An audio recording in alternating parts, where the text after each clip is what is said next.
الرحمن الرحيم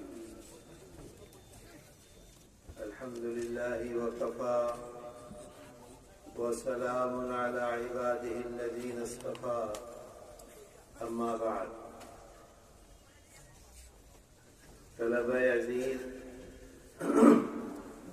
معزز حضرات اساتذہ کرام اور میرے محترم بزرگوں اور بھائیوں،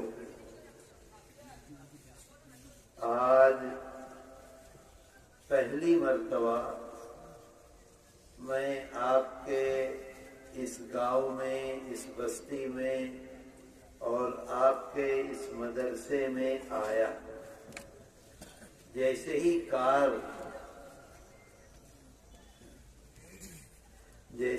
کار مدرسے میں داخل ہوئی، سب سے پہلے مسجد پر نظر پڑی۔ مسجد نظر آئی، اتنی صاف، اتنی شاندار، اتنی عمدہ، دیکھ کر میرا دل خوش ہو گیا۔ بہت خوشی ہوئی، بہت خوشی ہوئی، بہت ہی اچھا لگا۔ اللہ اس مسجد کو قبول کرے، اور جو لوگ مسجد کی خدمت کر رہے ہیں اور جنہوں نے مسجد بنائی ہے، اللہ ان سب کو اپنے کرم سے بہترین بدلہ عطا کرے۔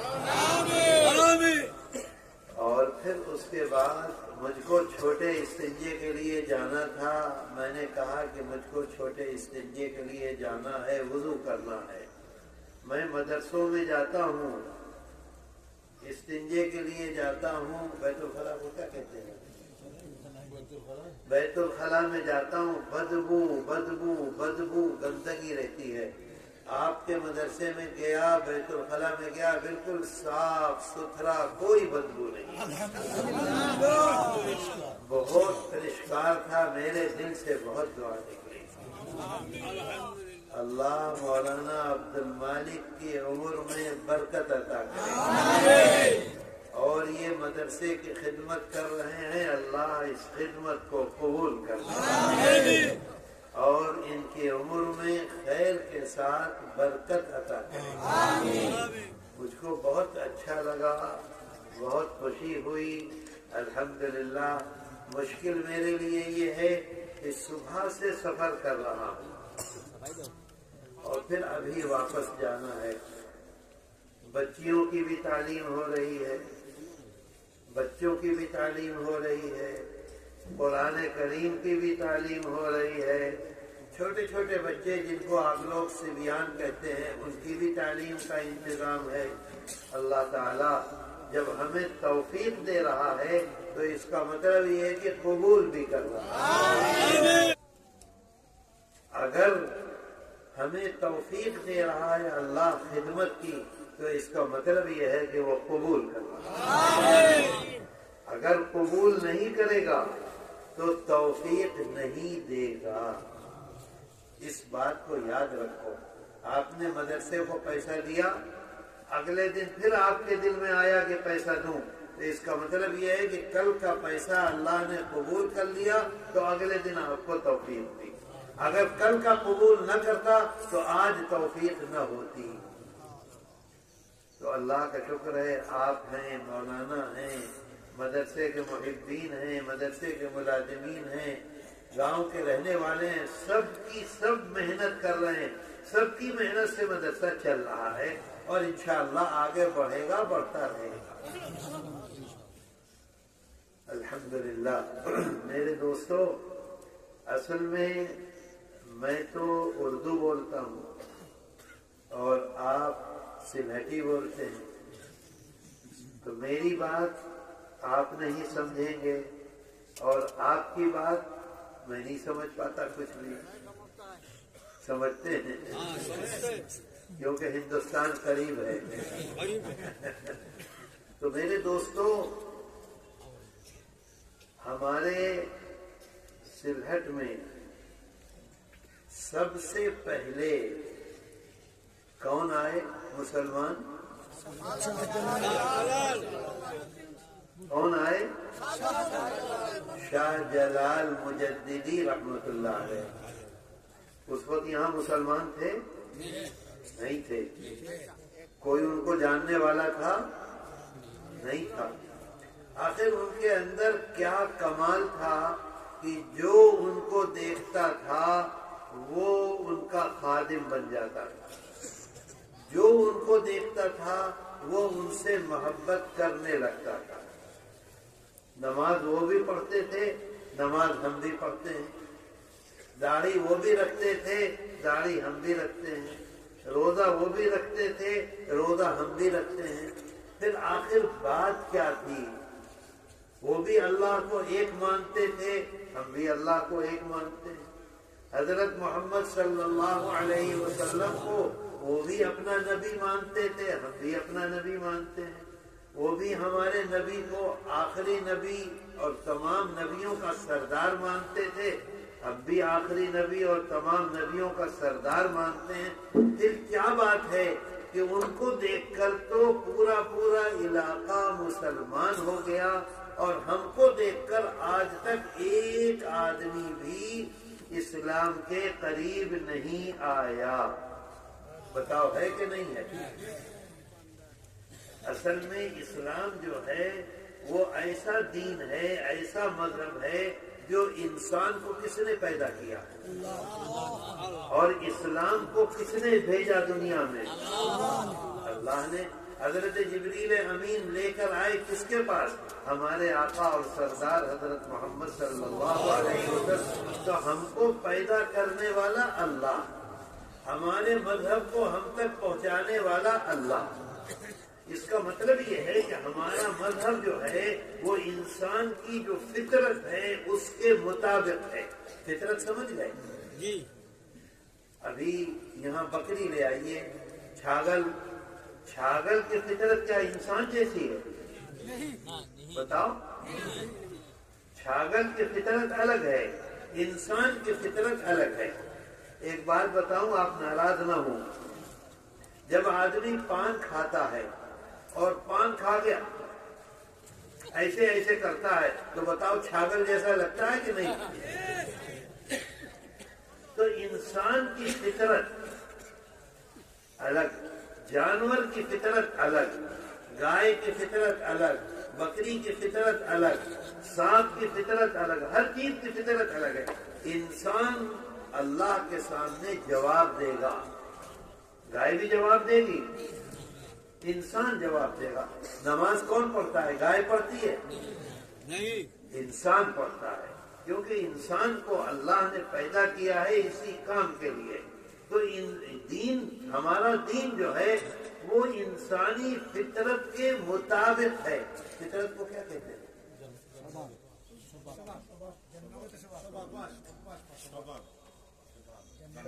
شباب کیسے کہیں گے؟ شباب تو جوانی کو کہتے ہیں. شباب سمجھ گئے آپ؟ فطرت یعنی شباب. ہمارے یہاں اردو میں شباب کہتے ہیں جوان جو ہوتا ہے اس کو. جیسے مولانا صاحب نے اتنی زور کی تقریر کر رہے تھے، پورا ہلا دیا ایسے جیسے زلزلہ آ گیا. تو فطرت، انسان کی فطرت کے مطابق ہمارا دین ہے. اس کا مطلب یہ ہے کہ ہم نے دین کی جو فطرت ہے اس کو ہم نے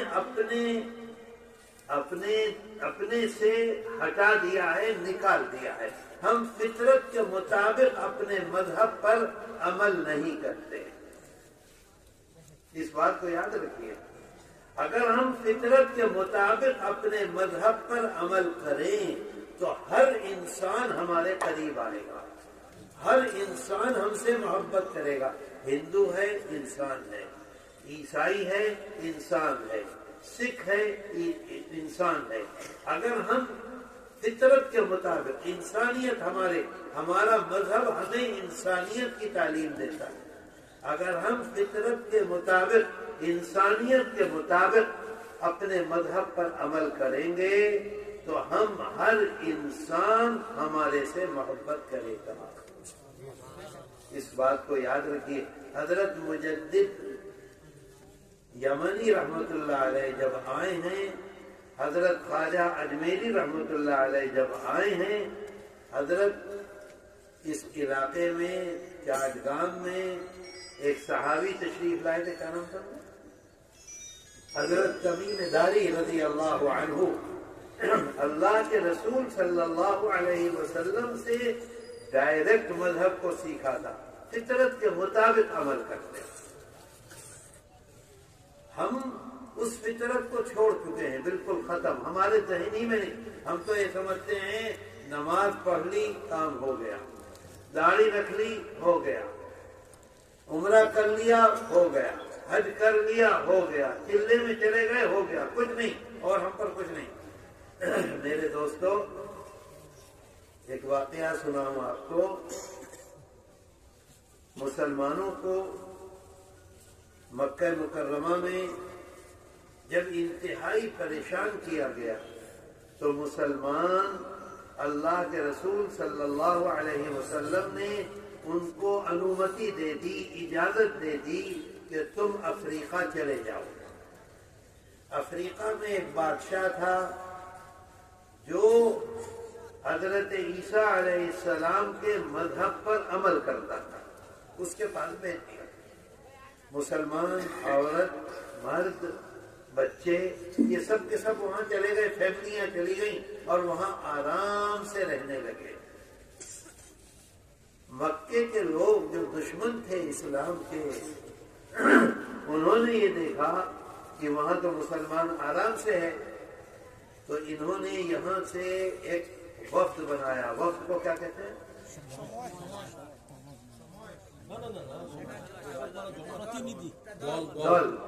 دل بنایا، گول نہیں، دل ہے لفظ، بنگلہ میں گول کہہ دیا، دل۔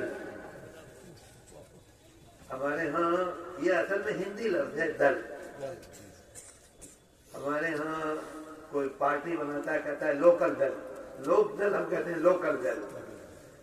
تو ایک دل بنایا، وہ دل گیا بادشاہ سے ملنے کے لیے، تو بادشاہ سے کوئی تعلق نہیں، بادشاہ سے چین نہیں، پہچان نہیں، تو بادشاہ کے لیے بڑے بڑے ہدیے لے کر گئے، اور ہدیے لے جا کر بادشاہ کے وزیروں کو، گھر والوں کو، بیٹوں کو، سب کو دیا۔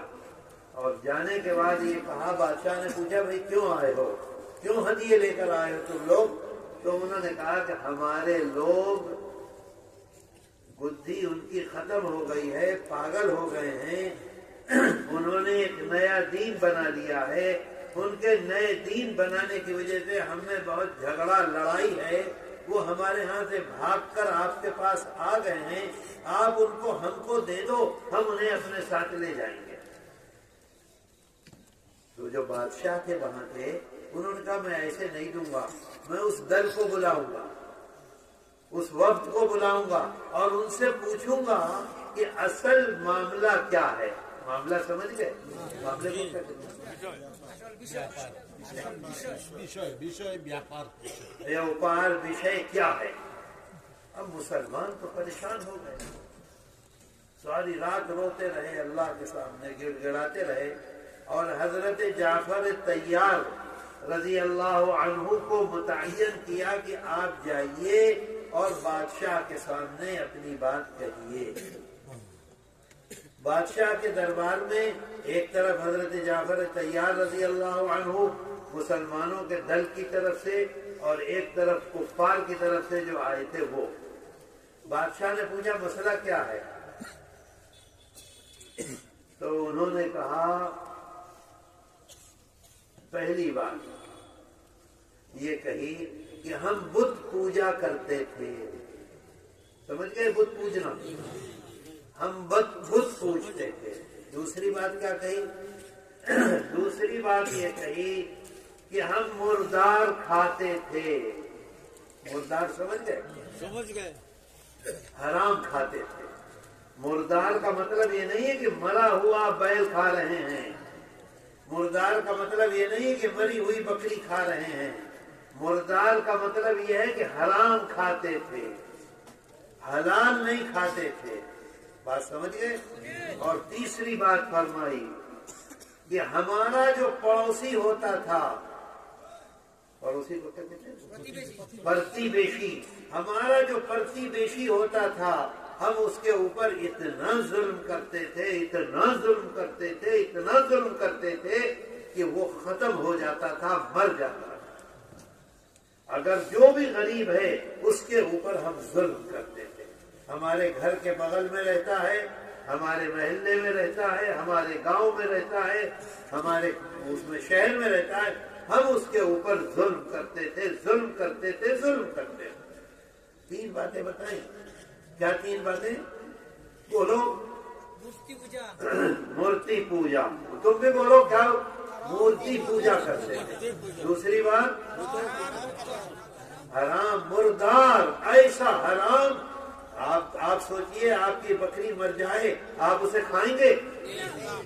ایسا مردار گندا کام کرتے ہیں. اور تیسری بات پرتیبیشی. جو غریب ہے وہ ہمارے نزدیک انسان نہیں ہے. اس کے بچے انسان نہیں ہیں، اس کی بھوک نہیں ہے، اس کی عورت انسان نہیں ہے، اس کی عزت نہیں ہے، اس کا مال نہیں ہے. وہ غریب ہے، اس پر ظلم کرنا ہے. میرے بھائیوں سوچو کو کیا کہتے ہیں؟ بوجھو. چنتا کرو کہ آج ہماری حالت کیا ہے. جھوٹ بول کے ہم کھاتے ہیں کہ نہیں؟ بتاؤ. جھوٹ بولنا حرام. دھوکہ دے کر ہم کھاتے ہیں کہ نہیں؟ دھوکہ دینا حرام. ہم اپنے سے چھوٹے پر، اپنے سے غریب پر ظلم کرتے ہیں کہ نہیں؟ ہم اس کو اپنے سینے سے لگاتے ہیں. ہمارا رشتہ دار ہے، ہمارے بھائی کا بیٹا ہے، ہم کو اللہ نے عزت دے دی ہے، ہم کو اللہ نے طاقت دے دی ہے، ہم کو اللہ نے دولت دے دی ہے. کیا ہم اپنی دولت اس کو بانٹتے ہیں؟ اس کو اور نیچے لے جاتے ہیں. کبھی بھی یہ کھڑا نہ ہو سکے ہمارے سامنے. میرے دوستو 3 باتیں انہوں نے بتائی. بادشاہ نے کفار سے پوچھا کہ بتاؤ یہ جو مسلمانوں کے وفد کا نمائندہ ہے، آدمی ہے، یہ باتیں 3 باتیں کہہ رہا ہے، یہ سچ کہہ رہا ہے؟ دیکھو اس زمانے میں کیسی سچائی تھی. دشمن ہیں وہ کہتے ہیں ہاں سچ کہہ رہا ہے، ہماری حالت یہی تھی. حدیث شریف میں ہے. انہوں نے کہا یہ سچ کہہ رہا ہے. پھر اس کے بعد حضرت جعفر طیار رضی اللہ عنہ نے فرمایا کہ اللہ نے ہمارے میں سے ایک نبی بنایا.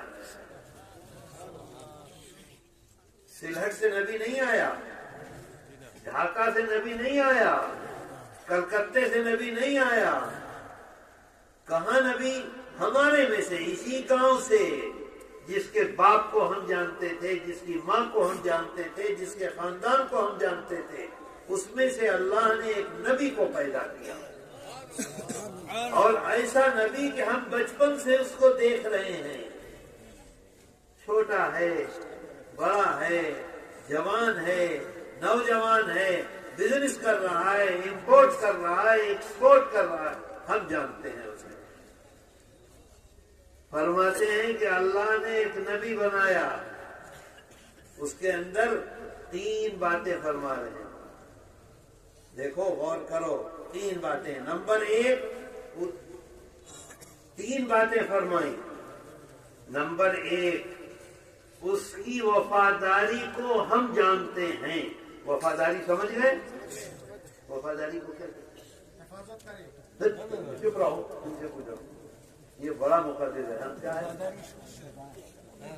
وفاداری.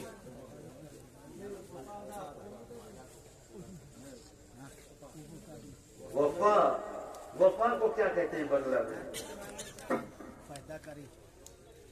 وفاداری.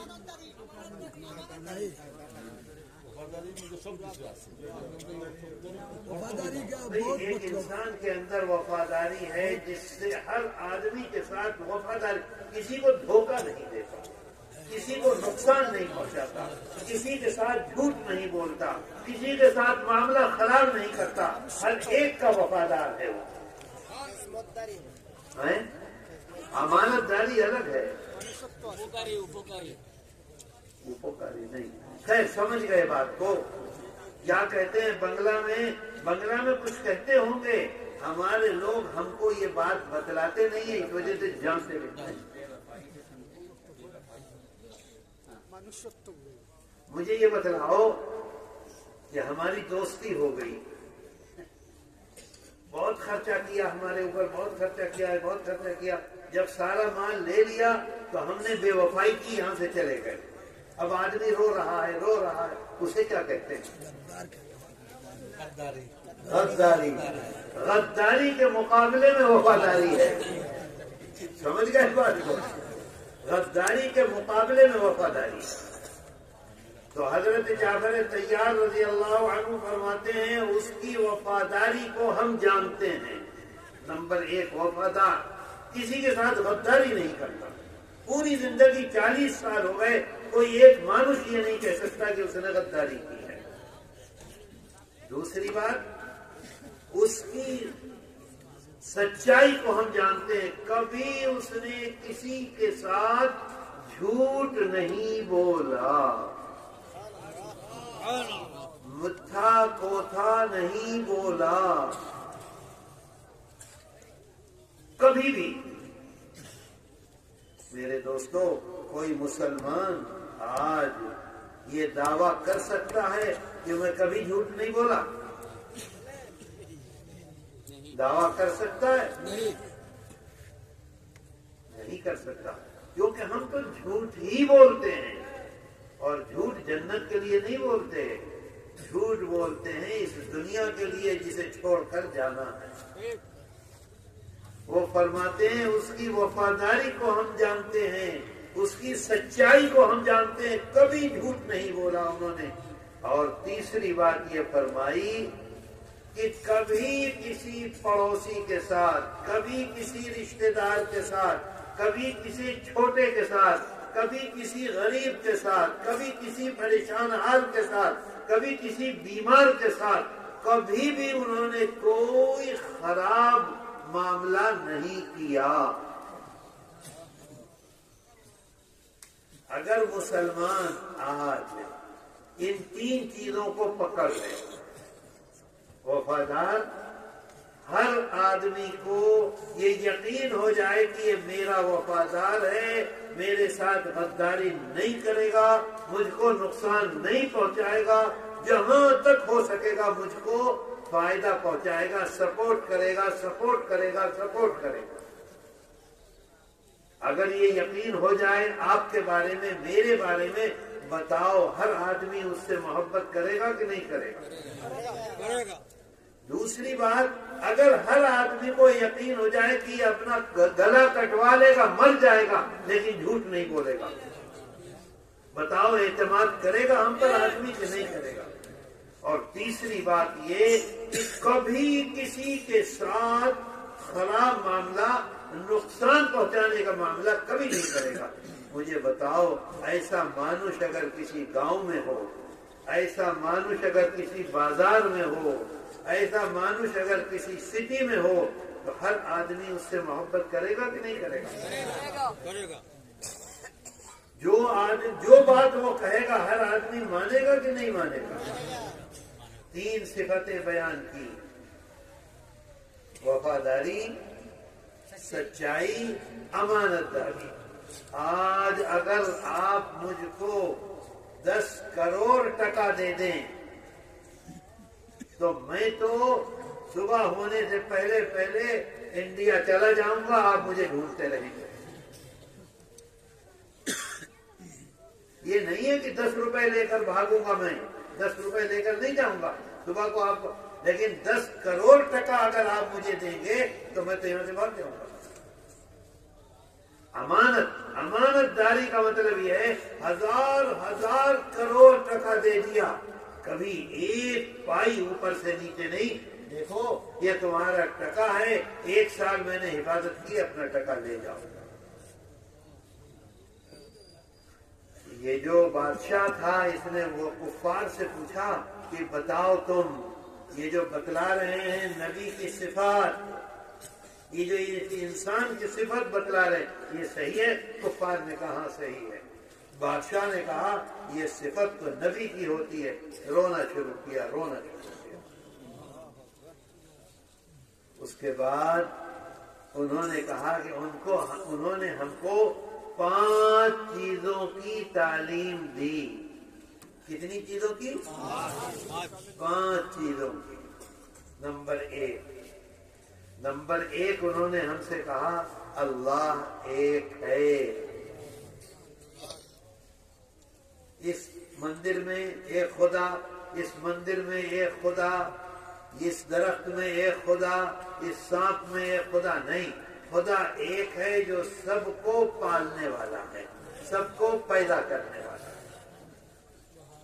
نمبر 2 کیا تعلیم دی؟ نمبر 2 تعلیم دی، دیکھیے نماز کی تعلیم نہیں دے رہے ہیں، روزے کی تعلیم نہیں دے رہے ہیں، فرما رہے ہیں نمبر 2 تعلیم دی کہ تم اپنے رشتہ داروں کے ساتھ، اپنی فیملی کے ساتھ، جو تمہاری فیملی میں غریب ہیں، کمزور ہیں، جو تمہاری فیملی کے لوگ ہیں، تمہاری اولاد ہے، اولاد کی اولاد ہے، بھائی ہے، بھائی کی اولاد ہے، ماموں ہے، ماموں کی اولاد ہے، خالہ ہے، ان سب کے ساتھ اتنا اچھا معاملہ کرو، اتنا اچھا ویوہار کرو، اتنا اچھا ویوہار کرو کہ دنیا میں کوئی آدمی اس سے بہتر ویوہار نہ کر سکے۔ بتاؤ ہمارا ویوہار ہے ایسا؟ سچ بتلا دو۔ آقا حضرت جعفر طیار رضی اللہ عنہ فرماتے ہیں نجاشی کے دربار میں کہ سب سے پہلی بات اللہ کو ایک مانو، اور نمبر 2 آج اگر ہمارے پاس پیسہ آ گیا تو ہم اپنے بھائی کو اپنے بغل میں نہیں بٹھاتے، اس کی اولاد کو اپنے ساتھ کھانا نہیں کھلاتے۔ اگر ہم اپنے گھر میں 1 لاکھ ٹکے کا سامان لائیں گے تو بھائی کے ہاں سامان ٹوٹ رہا ہے تو اس کو 1000 ٹکا نہیں دیتے۔ یہ اسلام نہیں، اسلام اس کی تعلیم نہیں دیتا۔ اس کا نتیجہ کیا ہے کہ آج مسلمان ہیں، مسلمان ہیں، مسلمان ہیں چاروں طرف، لیکن کوئی بھی نہ مسلمان کے قریب آ رہا ہے، کوئی بھی نہ ہمارے مذہب کے قریب آ رہا ہے۔ تو نمبر 2 کیا ہوا؟ اپنے خاندان والوں کے ساتھ، اپنی فیملی کے ساتھ غریب، اگر بھائی اس سے زیادہ بڑا مالدار ہے تو اس کو تو پیچھے پیچھے جائیں گے، غریب ہے، کمزور ہے، بیمار ہے، خاندان کا ہے، اس کے ساتھ بہترین ویوہار کرو۔ بادشاہ نے پوچھا کفار سے یہ صحیح کہہ رہے ہیں، یہی تعلیم دے رہے ہیں؟ وہ کہا ہاں۔ دوسری تعلیم، تیسری نمبر کیا ہے؟ تیسرا نمبر فرماتے ہیں کہ پرتی بیشی، صحیح جملہ کہاں ہے؟ پرتی بیشی۔ آقا فرماتے ہیں پرتی بیشی کی 3 قسمیں ہیں۔ قسم کو کیا کہتے ہیں؟ پرکار ہے، 3 پرکار ہے۔ ایک وہ ہے جس کے 3 حق ہیں، ایک وہ ہے جس کے 2 حق ہیں، ایک وہ ہے جس کا 1 حق ہے۔ 3 کیسے ہوا؟ 3 ایسے ہوا کہ رشتہ دار ہے، مسلمان ہے، رشتہ دار ہے، فیملی کا آدمی ہے، مسلمان ہے اور پرتی بیشی ہے۔ سوچو تمہارا رشتہ دار، تمہاری فیملی کا آدمی تمہارے گھر سے ملا ہوا رہتا ہے، اس کا تمہارے اوپر 3 حق ہے۔ نمبر 1 فیملی کا آدمی، نمبر 2 مسلمان، نمبر 3 پرتی بیشی۔ سوچو کیا ہوگا؟ فرماتے ہیں کہ ایک پرتی بیشی وہ ہے جس کا 2 حق ہے۔ وہ کیا؟ رشتہ دار نہیں ہے لیکن مسلمان ہے اور پڑوسی ہے، پرتی بیشی ہے، 2 حق ہیں۔ حق کا مطلب کیا ہوتا ہے؟ باپ مرتا ہے، بیٹا کیا کہتا ہے؟